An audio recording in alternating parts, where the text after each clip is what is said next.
За өнөөдрийн хичээлийн бүдэрээ хавсрал нарын харьцуулсан зэргийн тухай үзнэ. Хавсрал нарын харьцуулсан зэргийг үзэхэд тулд хавсрал нар гэж юу вэ гэдгийг ярилцах хэрэгтэй. Хавсрал нар гэдэг нь одоо тэмдэг нэр буюу одоо ямар нэг юм шин чанар буюу одоо тодорхойлдог юм тодорхойлж өгдөг, тодруулж өгдөг зүйлсийг хавсрал нар гинэ гэж ойлгож байна. Жишээлбэл одоо өндөр, нам, өргөн, бүдүүн, том, жижиг, сайн, муу. За ингээд энэ хавсрал нэр одоо үүсэхдээ 3 арга харуулсан. Нэгдүгürt нь яаж үүсэх вэ гэхээр тухайн үгийн ард IA гэсэн төгсөл залгаж мөн ES гэсэн ийм төгсөл залгаж хавсрал нарын харьцуулсан зэрэг үүсдэг. За жишээлбэл одоо энэ өөрөө хүйтэн юм гэж хэлье. Энэ өөрөө хүйтэн юм гэж хэлвэл this room is cold.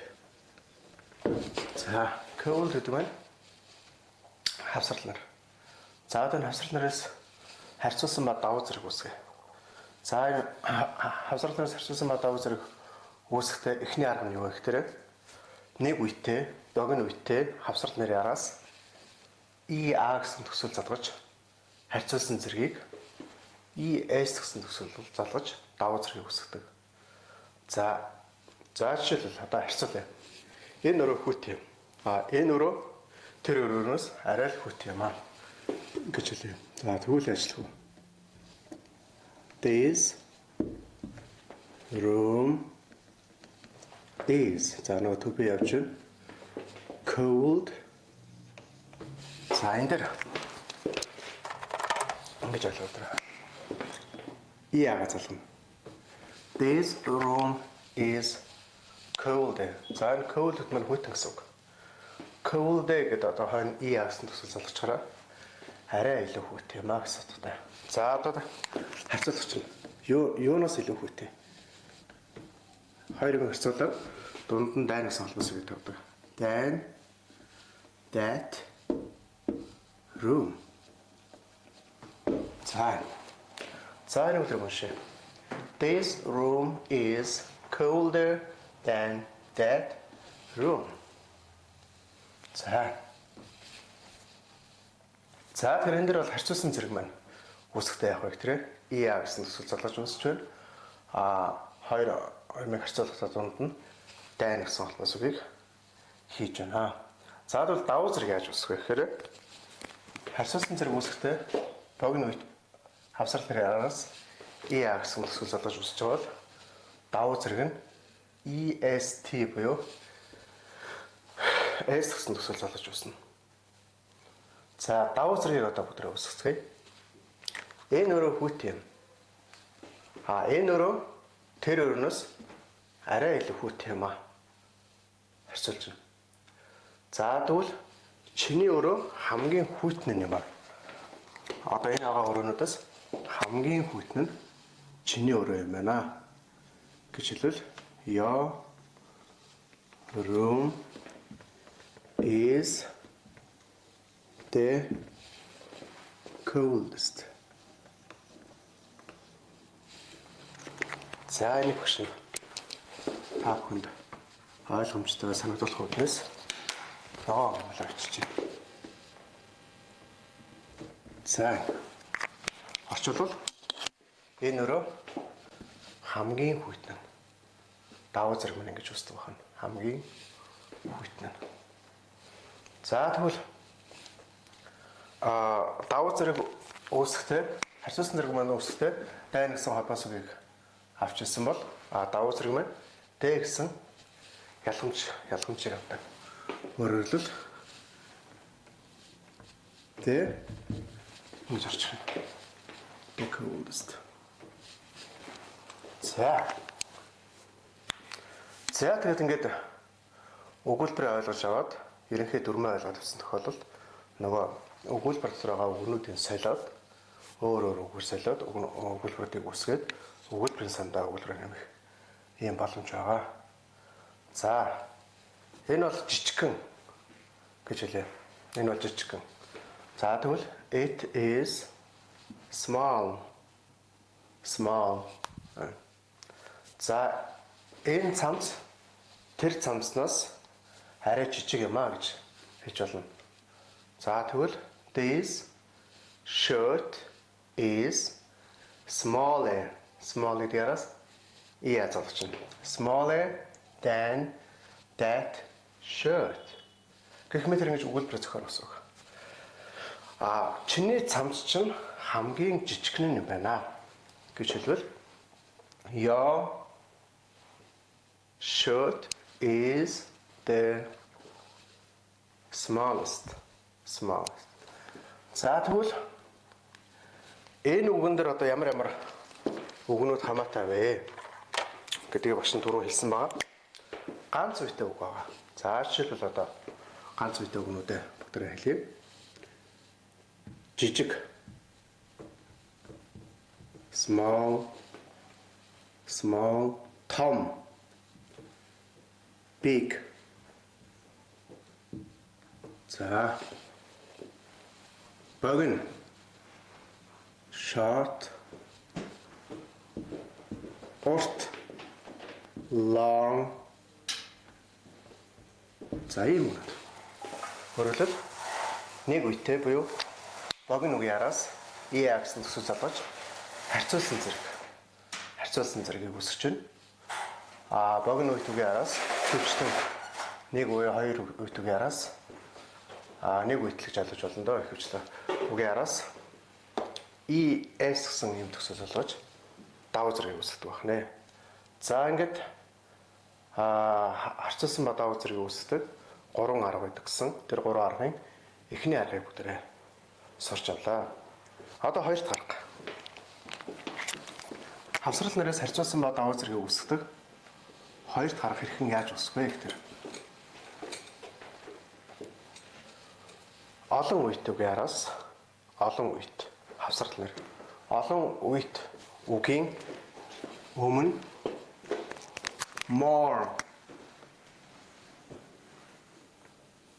more гэсэн үгийг хэрэглэнэ. Олон үеийн үгийн өмнө more гэсэн үгийг хэрэглээд харьцуулсан зэргийг үүсгэнэ. За. The most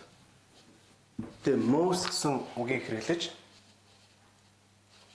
давуу зэргийг үүсгэнэ. За тэгэхээр энэ хоёр ялгаатай. Богино үеийн үгийн араас залгаж харьцуулсан зэргийг үүсгэжсэн бол олон үеийн үгийн араас ямар нэгэн дагавар төгсөл залгахгүй өмнө нь мо гэсэн үг хэрэглэдэг байна. Давуу зэргийг үүсгэхдээ олон үеийн үгийнхээ өмнө нь the most гэсэн үгийг хэрэглэнэ гэсэн үг. За жишээлбэл одоо expensive, comfortable, beautiful, important, it's very important гэж ярьдаг. За энэ үгшээ өгдөр авч үзье. Энэ бол их чухал. Энэ бол их чухал гэж хэлвэл it is very important.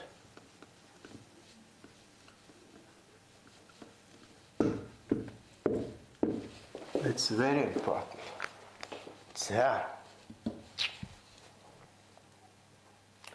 За тэгвэл харьцуулсан зэрэг гэдэг important гэдэг үг маань хэрхэн харьцуулсан зэрэг болох вэ гэдгийг бүгд үзцгээе. Энэ асуудал тэр асуудлаас илүү чухал гэж хэлээ. Энэ асуудал бол тэр асуудлаас илүү чухал. За тэгвэл this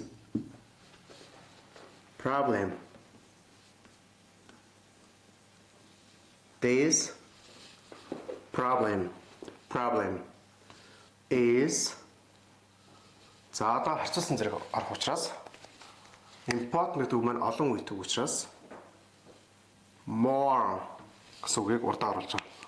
More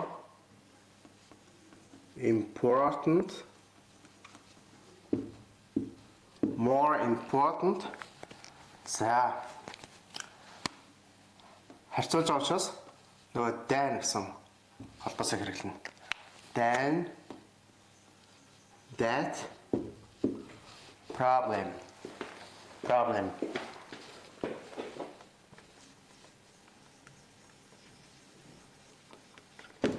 За. Хараа бүдрэ.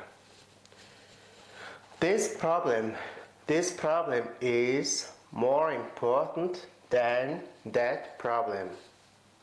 Орчуулбал энэ асуудал бол тэр асуудлаас арай илүү чухал. Буюу одоо илүү чухал асуудал шүү дээ гэж одоо хоёр асуудлын хооронд нь харьцуулж ярил одоо юм хавсралын харьцуулсан зэргийг хэрэгэлдэг байна. За. Тэгвэл юу яаж болно? Харин энэ бол хамгийн чухал асуудал. Харин энэ асуудал бол хамгийн чухал асуудал нь энэ юм аа гэж бодож хэлэх гээд үзье. Харин за and дээр холбож өдрөө. And that асуудал problem.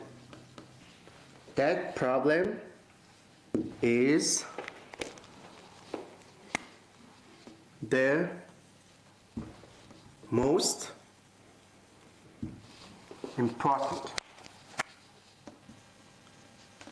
За энэ өгүүлбэр минь одоо яг ямар утгаар илэрхийлж байгаа юм бэ гэхээр за эхлээд орчуулад бүдрөөцөө. And that problem is the most important.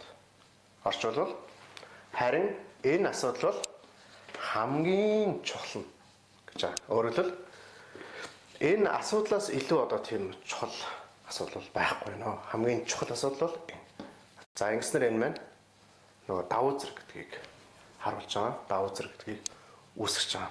За тэгээд одоо энэ дэр давуу зэрэг одоо хэрхэн яаж үүссэн бэ гэдэг бид нэг хараад авъя. Энэ давуу зэрэг дээр үүсэхдээ төби орчдөг юм байна. Тэгээд мо гэсэн холбоос үг. Мо гэсэн үг маань тэр харьцуулсан юу лээ? Хавсрал нэрийнхээ өмнө нь орно. Давуу зэргийн үүсэхдээ яах вэ гэхээр энэ бол харьцуулсан зэргийг үүсгэж байгаа. Давуу зэргийн үүсэхдээ яаж байгаа юм гэхээр төби ороод the most important гэсэн ийм хэлбэрээр орчиж байна. За эхний арга дээр энэ дээр хараараа is colder. Is colder. Энэ дээр болохоор is the coldest. За ингэж орчиж байна. За тэгэхээр одоо олон үйт үг гэж яриад байдаг. Одоо юу гэдэг. За энэ дээр 2 3 жишээч. Expensive.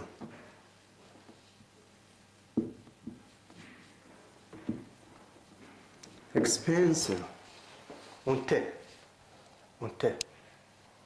Энэ ном бол үнэтэй ном аа гэж хэлвэл this book is expensive. Энэ бол зүгээр энэ ном үнэтэй гэдгийг илэрхийлсэн ийм үгээр орчиж байгаа. За миний ном чиний номноос харин илүү үнэтэй шүү гэж хэлээ. Тэгвэл my book is more expensive than your book. За энэ бол харьцуулж байна. Миний ном, чиний ном. Хоёрыг харьцуулж байна. За алинх ном яг арай илүү үнэтэй юм бэ? Илүү үнэтэй юм бэ гэхээр my book is more expensive than that book. Than your book. Тийм ээ? Миний ном, чиний номноос илүү үнэтэй. За тэгвэл энэ ном хамгийн үнэтэй ном нөө гэж одоо давуу зэргийг үүсгэе. Тэгвэл өгж үсэх вэ гэхээр this book is the most expensive. This book is most expensive. За ингэж үсгэнэ. За мөн expensive гэдэг үгнээс гадна тав тухтай тохилог comfortable.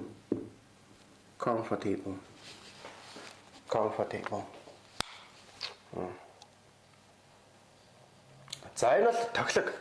Энэ бол их тав тухтай гэж хэлвэл зүгээр it is comfortable гэж. Comfortable. Машин мотоцикл хоёрыг харьцуулж болно. машин мотоциклээс одоо илүү одоо тав тухтай гэж хэлвэл a car is more comfortable than a bicycle or motorcycle гэж хэлнэ мотоциклээс.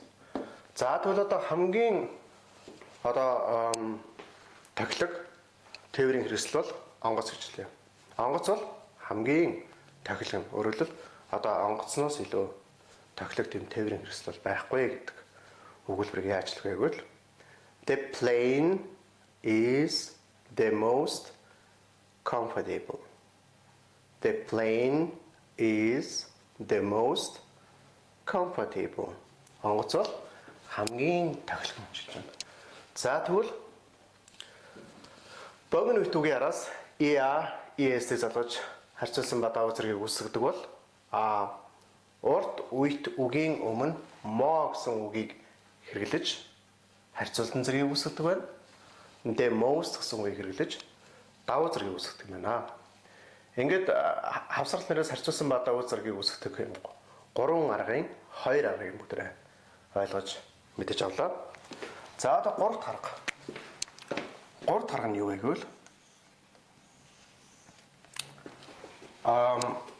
хавсрал нэрээс харьцуулсан ба давуу зэрэг үүсгэхдээ үндсэнд нь өөрчлөлт орж үүсдэг ийм үгнүүд байдаг. Энэ үгнүүдийг цээжлэн тогтоох хэрэгтэй. Тэгэхээр үндэс өөрчлөгдөж харьцуулсан ба тийм давуу зэрэг үүсдэг ийм үгнүүд нь 3 дугаар дүрмэнд хамаарагддаг байна. 3 дугаар дүрмэнд хамаарагддаг. За 3 дахь дүрмийн үгнүүд нь одоо яг ямар үгнүүд байдаг юм бэ гэвэл many авч